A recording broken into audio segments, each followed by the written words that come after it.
So you've had your Hale Pet Door for many years. It's been great, giving you lots of good service. It's been long lasting, but eventually you need to replace the flaps in your pet door. Why might you need to replace the flaps in your door?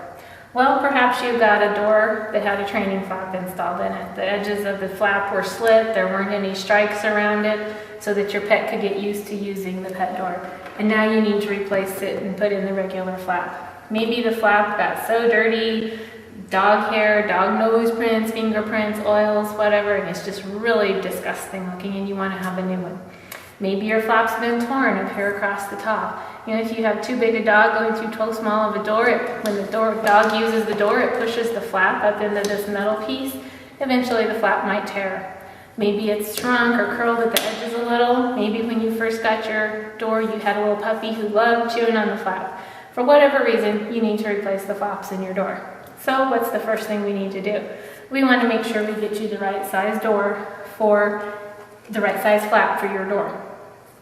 So what are we going to measure? Well, you would think, oh, I'll just measure this opening here and figure it out.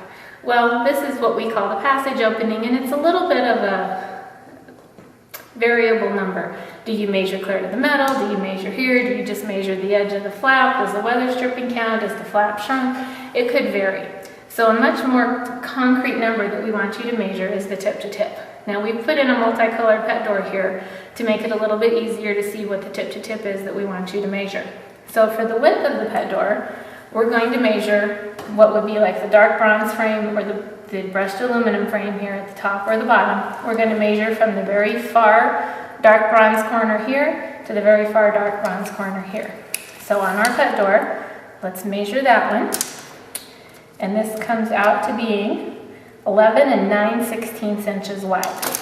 So now for the height of our pet door, we're going to measure one of the two sides, either our white side here or our beige side here. And we want to go from this very top corner where the beige ends to this very bottom corner here where the beige ends. And that measurement is 15 3/8 inches. That's what we call our tip to tip measurement. So then you can go to the website, you could call our customer service department, whatever, and you're going to tell them that the tip-to-tip measurement is 11 9/16 inches wide by 15 3/8 inches tall. So you'll see that that translates into our medium-sized pet door. So you would want to order a medium pet door. Now the next question is whether you want an interior flap, an exterior flap, or whether you need both flaps. And those are about the only two choices that you're going to have to tell us to order the appropriate size pet door flaps. Now, what will you get when you order your flaps and get a flap replacement kit? Well, obviously, you're going to receive the vinyl flap itself. It'll be in the appropriate size, inside or outside configuration for the pet door that you ordered. It will have stripes embedded in the edges of the frame. The bigger the flap, the more stripes there are going up the sides. And again, these will be in the appropriate locations for the inside or the outside. Along with that, you will receive magnets to go with your pet door. These are what line up with the stripes and make the pet door hold itself shut. I always say they kind of look like a hot dog with a bun around it, and that's what gets embedded down into the frame of your pet door. You'll get the same number of magnets that you had originally with your pet door. Another thing that you'll receive with your flap kit is weather stripping. As you can see here in this pet door, there are various sizes of weather stripping. For instance, along the exterior here, there's one big long piece that runs clear from the top to right above the bottom magnet. Whereas in the front, there's a little bit shorter piece, then a magnet, then a little short piece in the front. So we will send you the appropriate size magnets and weather stripping to fit all around your pet door.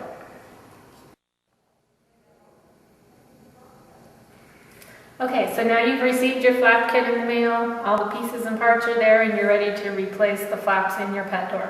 So how do we do that? Well, it varies depending on the model of pet door you have.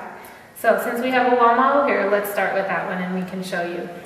Now, what we've done with this wall model is normally this carpet would extend clear up to the front edge of this frame here where the frame turns.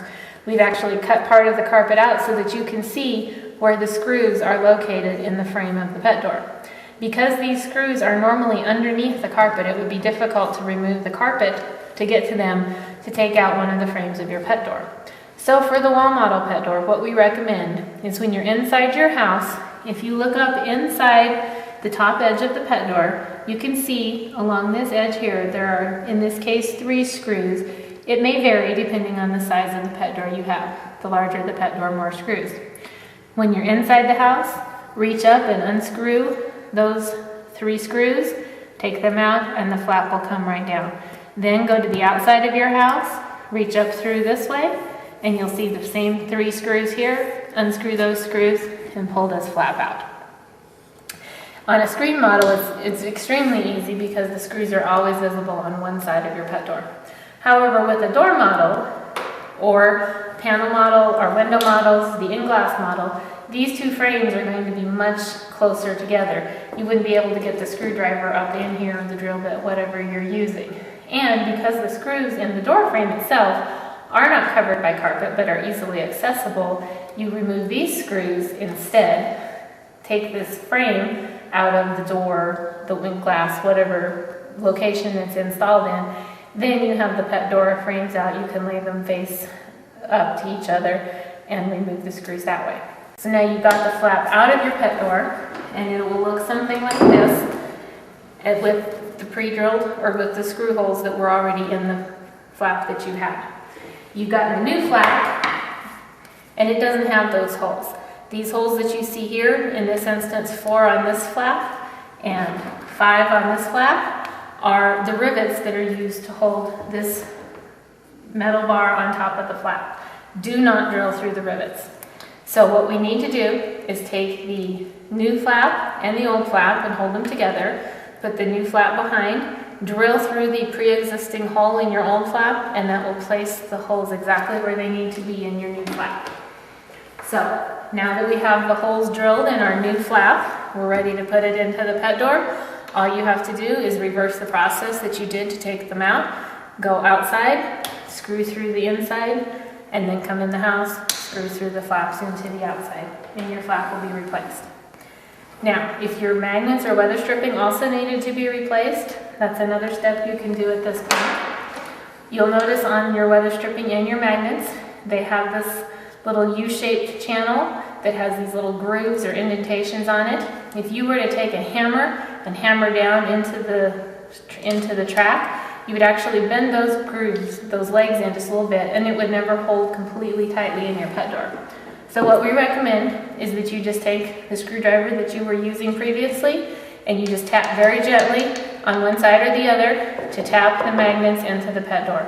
If you get it down a little too far and it doesn't make contact with the stripe, all you need to do is take a flathead screwdriver, tip it right underneath the very edge of the magnet. As you can see, it would be in this location right here, in this magnet that's out. And you can just pry up gently on one corner or the other of the magnets, and the weather stripping has that same kind of track. You can go back and forth between prying and tapping as needed to get the magnet to line up perfectly with your stripe so that you have good contact on all your stripes and magnets. Now, if you've had to do that, maybe you've lost a magnet in the past and would like to not have that situation happen again, we have a solution for you that we can recommend. If you'll reach inside your pet door, you want to do this from the inside so it's not visible, you can actually drill through the pet door right in this area here where there's a little bit of vertical frame underneath the weather stripping or the magnets. Then you would take a very short screw that would not be any taller than the depth of the magnet. You don't want to screw all the way through it. And you can screw through the frame into the magnet and your magnets will not come out again. So that's all there is to it, to replacing the flaps and the magnets and the weather stripping in your pet door. Now, perhaps you didn't need to replace them. Maybe they're just really dirty and you need to clean them. What's the best way to clean the flaps in your pet door? Well, we do not recommend that you use a glass cleaner that has ammonia in it. That's going to end up drying out the flaps and they're not going to last as long. So what's the best thing to use? Well, what we found, cheapest and easiest, just get some warm water and then get any kind of dish soap. It doesn't have to be any particular brand, but just get a little bit of dish soap, mix that into your water, and then if you have paper towels or a nice soft cloth or something, let's get just a little bit of the suds in here, some nice warm sudsy water, and we're just going to start cleaning the flap of the pet door. And it may take a little bit of elbow grease depending on how dirty your flap is and how much oil and dog hair and nose prints have accumulated on it. If you work on your flap and keep it clean every week or so, maybe every month or so, it'll be a lot easier to maintain. It won't be so hard. It won't take so much elbow grease to get it clean. Clean both sides of the flap. So stand back, see if we got all the spots off of it. Dry it off nicely. You don't want to leave that soap residue on there. Another product that you can use that's really good for cleaning the flaps is Simple Green. It cleans them up very nicely and it doesn't damage the flaps at all. So once you get your flap nice and clean, you can repeat the process for the flap on the other side. Also, when your flaps initially came from the factory, they're coated with a finish, almost like Armor All in your car or a car wax. So you can get something like one of those two products, put just a little bit of coat of wax on the flap again, and it'll be good as new. So if you use these simple tips to keep your pet door clean or your flaps replaced, your Hale Pet Door should give you decades of service.